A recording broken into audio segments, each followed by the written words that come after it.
حیدر حیدر اول آخر حیدر.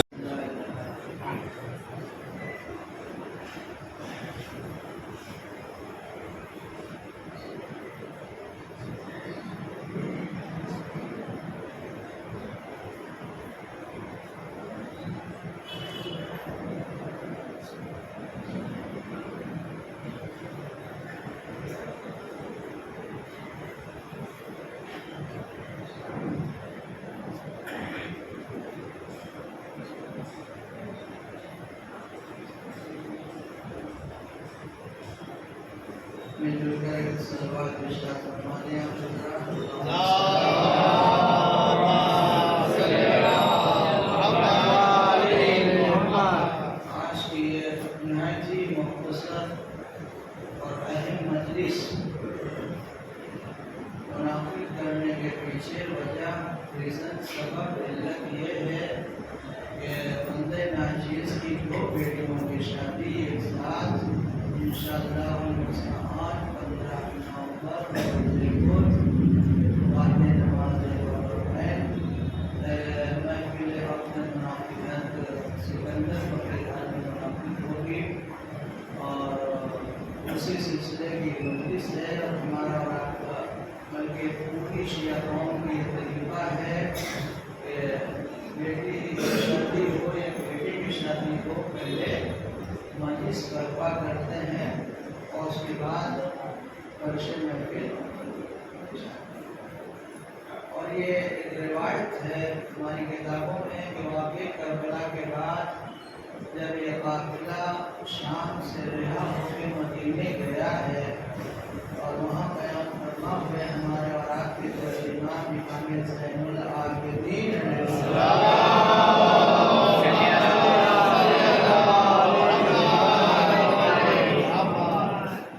تو وہاں امام محب گریہ تھے محب بکا تھے. لوگ آ کے تعزیت پیش کر رہے تھے, فرصت پیش کر رہے تھے. کچھ دن گزرے ایک چاہنے والا آیا اور اس نے کہا کہ پسند رسول ہمارے گھر شادی ہے, آپ اس میں شرکت فرمائیں. جب شادی کو سن کے امام کی آنکھوں میں جو آنسو بہہ رہے تھے وہ اور تیز ہو اور امام نے رو کے فرمایا کہ بھائی میں نے واقع کربلا کے بعد کسی بھی خوشی کی محفل میں خوشی کی تقریب میں جانا ترک کر دیا ہے, جانا چھوڑ دیا ہے. ظاہر سی بات ہے کہ چاہنے والے نے سر جھکا دیا. جب جھکا ہوا چاہنے والے کا سر امام نے دیکھا تو ارشاد فرمایا کہ اگر تو مجھے اپنے گھر بلانا چاہتا ہے تو ایک کام کر. تو مولا فرمائے کہ میرے جد کے نام کی مجلس پہلے برپا کر, میں تیرے گھر آ جاؤں گا. اس نے قبول فرمایا اور جا کے امام حسین علیہ السلام کے نام کی فرش ادب بچھائی, مجلس کی اس نے اور اس کے بعد امام شریف کو. یہ امام کی خواہش ایک طرح سے کہا جائے کہ جو بھی ہمارا طریقہ ہے 1400 سال سے جب ہمارے گھر میں بیٹے کی شادی ہوتی ہے یا بیٹی کی شادی ہوتی ہے تو ہم مجلس ضرور برپا کرتے ہیں. یہ اسی سلسلے کی کڑی ہے چونکہ ہماری 2 بیٹیوں کی شادی انشاءاللہ 15 نومبر کو ہونے والی ہے. آپ سب سے دعاؤں کا طالب ہوں کہ خدا بند عالم نے توفیق دے, ہمت دے, حوصلہ دے کہ اس اہم اور بڑے فریضے سے سلوک گوش ہو سکوں. مجھے امید ہے کہ آپ سب دعاؤں سے نوازیں گے تاکہ وہ جیسا کمزور انسان اس فریضے کو ادا کر سکے. بآواز بلند سے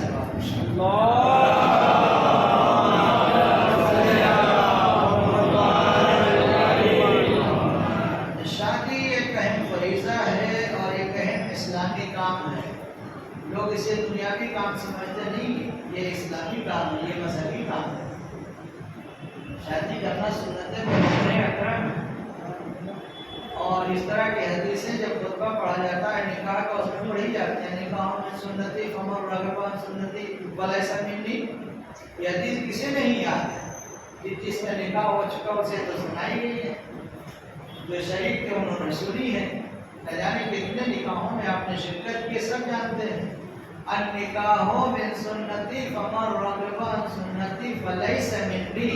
سرکار فرماتے ہیں کہ شادی کرنا عقد کرنا میری سنت ہے، اور جو اسباب ہوتے ہوئے اس کی طرف رغبت نہ کرے، شادی نہ کرے، فلیس منی، وہ ہم میں سے نہیں ہے۔ لاکھ وہ نمازی ہو، روزے دار ہو، حج کیا ہوا ہو، تمام اعمال کرتا ہو، خیرات کرتا ہو، لیکن اگر شادی نہیں کرتا ہے، اسباب موجود ہے، کر سکتا ہے، ضرورت ہے اور نہیں کر رہا ہے، تو پیغمبر کا فرمان ہے فلیس منی، وہ ہم میں سے ہی نہیں، امت سے خارج۔ اب آپ بتائیں کہ جان بوجھ کے اسباب ہوتے ہوئے اگر شادی نہ کرے تو یہ امت سے خارج ہو جائے، تو یہ کوئی دنیاوی کام ہے؟ کتنا بڑا کام ہے، اسلامی کام ہے۔ تو شادی کرنا بعض اوقات فرماتے ہیں کہ واجب ہو جاتی ہے۔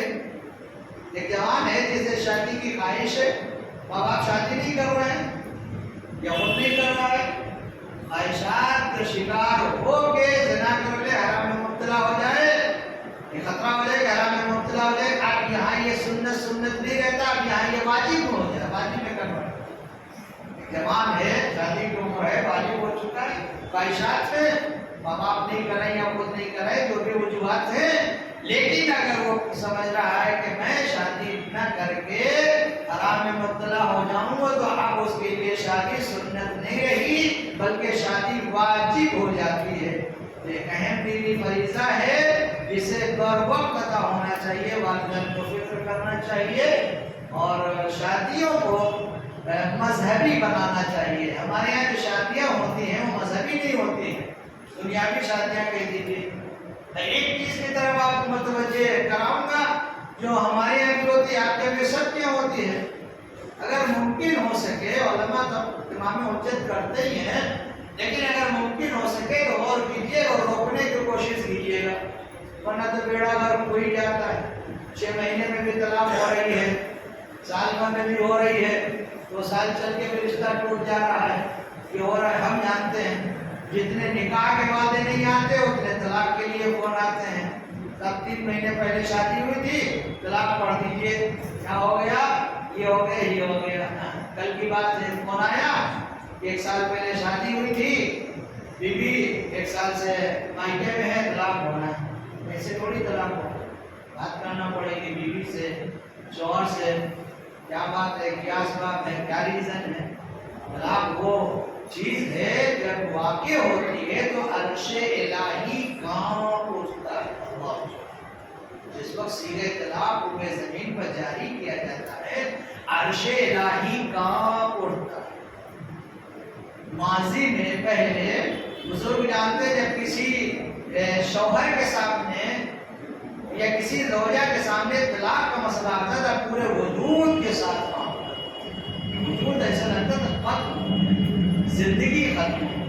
اب تو کیا تماشا، یہ 6 مہینے میں 7 میں طلاق ہونا کوئی نہیں ہے۔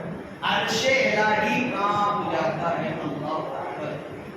اللہ کے نزدیک جائز کاموں میں سب سے ناپسندیدہ اگر کوئی کام ہے تو وہ طلاق۔ جائز کاموں میں اللہ تعالیٰ کے نزدیک جائز کاموں میں اگر کوئی سب سے زیادہ ناپسندیدہ کام ہے تو وہ طلاق ہے، نہیں ہونا چاہیے۔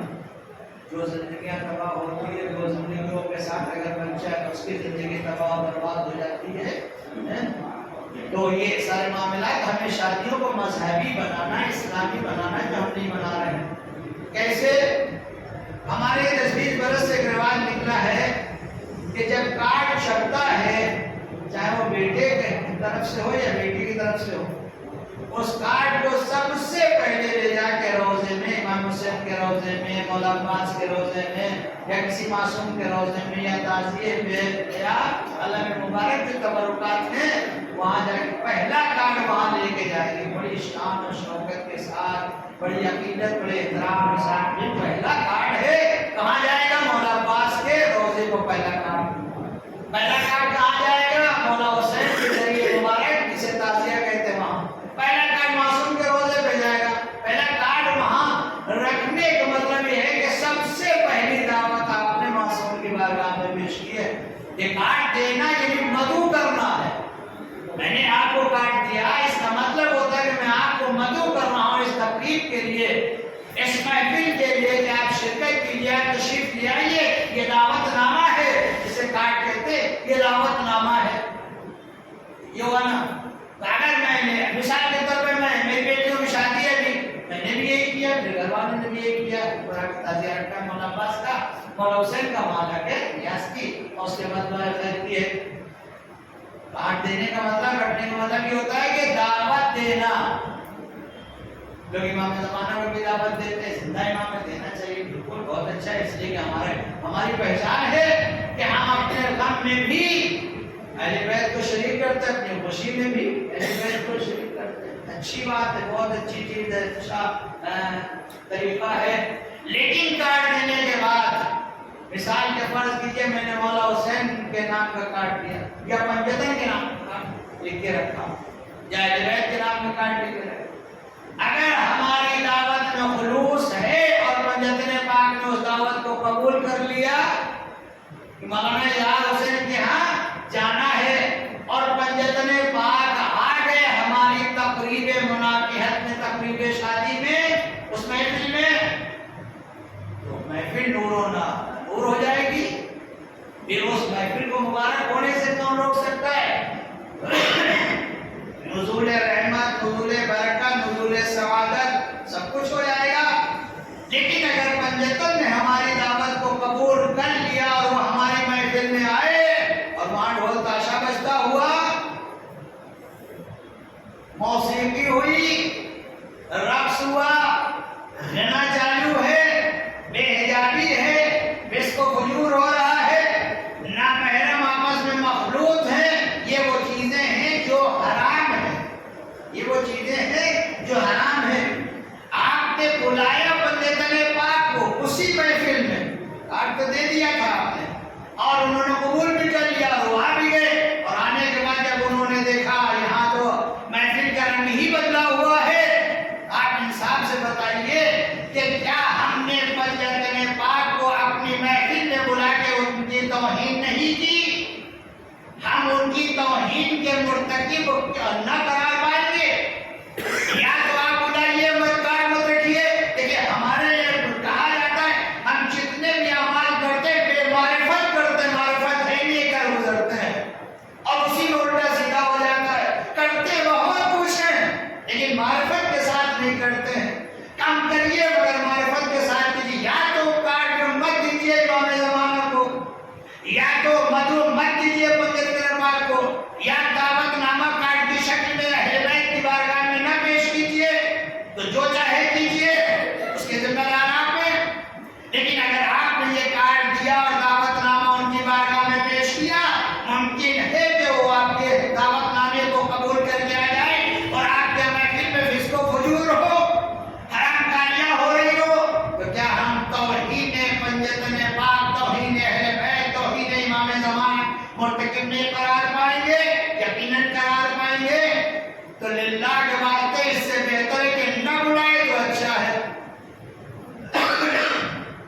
مجھ جیسا چھوٹا سا مولوی اگر آپ نکاح پڑھنے کے لیے دعوت دیں اور میں نکاح پڑھنے کے لیے پہنچوں پنڈال میں، ہال میں، جہاں تقریب مناقحت کو منعقد ہونا ہے اور وہاں پہ ناچ گانا ہو رہا ہو، تو مجھ جیسا چھوٹا سا مولوی وہاں نہیں ٹھہرے گا، یہ کہے گا بھائی آپ اپنی محفل کو سنبھالیے، ہم جا رہے ہیں، ہم نکاح نہیں پڑھیں گے، اس لیے کہ ایسی محفل میں ہمارے لیے ٹھہرنا، رکنا، شرکت ہونا جائز نہیں جہاں حرام کام ہو رہا ہو۔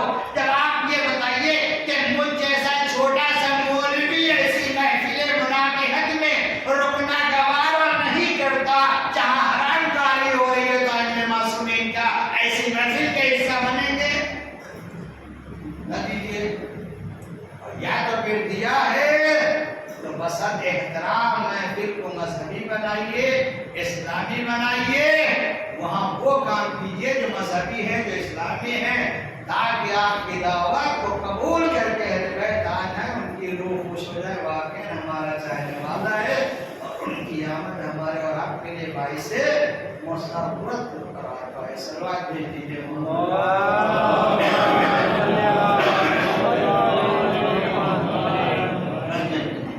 میں نے گزارش کی، بس وقت ختم ہو گئے۔ سلسلے کی ہے ان چیزوں کا خیال رکھیں. جہاں جہاں بھی وقت ہوتا ہے اس دن پاک و پاکیزہ رکھیں, اسے مذہبی بنائیں, اسلامی بنائیں, کسی کے ساتھ پڑھیں, قصیدہ پڑھیں, اور جو خوشی منانے کے مذہب میں بھی خوشی منانے کے طریقے موجود ہیں. مذہب میں ایسا نہیں ہے کہ صرف غم منانے ہی کے طریقے ہیں, نہیں, مذہب میں خوشی منانے کے طریقے ہیں. اس قصہ کے محفل کے انعقاد کیا سمجھتے کہ اتنی بڑی نعمت ہے جسے قصہ کی شکل میں جو ہمارے اور آپ کے پاس ہے. جسے قصہ جہاں منعقد ہوتی ہے, جسے قصہ پڑھی جاتی ہے, اس میں یہ فکرے موجود ہے, نزول رحمت ہوتا ہے. اللہ کے حبیب نے دست دعا بلند کیے تو پروردگار جہاں یہ حدیث پڑھی جائے, جہاں یہ واقعہ ہو, لوگ تک اس کے منتشر ہوں, وہاں رحمتیں نازل کر سرکار انبیاء نے دعا کی ہے. قصیدہ خوانی ہے اور بہت سے طریقے مذہب میں ہیں جن کے ذریعے سے آپ اظہار مسرت کر سکتے, خوشی منا سکتے. بہرحال ہم سب کو خداوند عالم یہ توفیق دے کہ ہم مذہبی اور اسلامی زندگی گزارے اور ہمیں تمام محافل کو مذہبی اور اسلامی خالص قرار دے تاکہ روح اہل بیت ہم سے اور آپ لوگ سے خوش ہو جائے. بس بہرحال دعاؤں کی درخواست ہے اس فریضے کی ادائیگی کے لیے. امام زین العابدین کی خواہش اور تمنا سنتے چلے آ رہے ہیں کہ شادی سے پہلے میرے بابا کی مجلس پر جب تک زندہ رہے اپنے بابا پر آنسو بہاتے رہے, روتے رہتے. اس طرح سے آپ نے زندگی گزاری. سامنے وضو کے لیے پانی آیا, رونا شروع کر دیا. کھانا آیا, رونا شروع کر دیا. ہر سانس, ہر پل, ہر لمحہ, ہر گھڑی بچے کی دنیا ہے. بازار سے گزر رہے ہیں تو پیغام بسات کی دکان آئی, ٹھہر گئے, پوچھنے لگے بھائی اپنے جانور کو ذبح کرنے سے پہلے پانی پلایا تھا کہ نہیں پلایا؟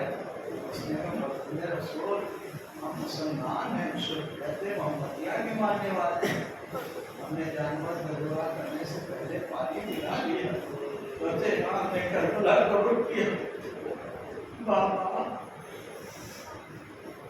نبی کے کلمہ پڑھنے والے جب جانور کو ذبح کرتے ہیں تو پہلے پانی پلا دیتے ہیں. اللہ اکبر فرزند رسول روز عاشور کربلا